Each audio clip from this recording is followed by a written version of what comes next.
কলা বাগানের লালু ভূত। আমাদের গ্রামে এক বিশাল কলা বাগান ছিল।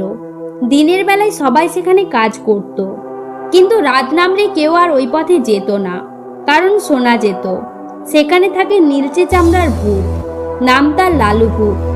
গ্রামের মানুষ বলে লালু ভূত যখন বেঁচে ছিল তখন কলা চাষি ছিল। এক রাতের ঝড়ে তার কলা বাগান ভেসে যায়। তারপর থেকে সে ভূত হয়ে এই বাগানে ঘুরে বেড়ায়। একদিন গ্রামের মেয়ে মিতা অনেক কলা তুলে নিয়ে যাচ্ছিল। হঠাৎ লালু ভূত তার সামনে এসে হাজির হয়। মিতা ভয়ে চিৎকার করতে যাচ্ছিল। তখন বাগানের মালিক কাকু লাঠি হাতে দৌড়ে এলেন। কাকু লাঠি ঘুরিয়ে বললেন, এই লালু, গ্রামবাসীকে ভয় দেখালে কিন্তু তোকে মন্তব্য বলে বেঁধে রাখবো।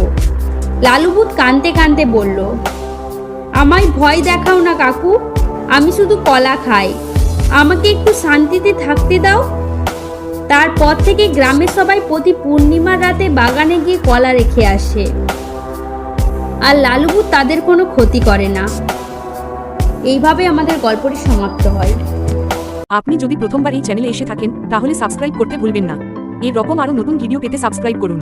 ভালো লাগলে লাইক, কমেন্ট আর শেয়ার করতে ভুলবেন না।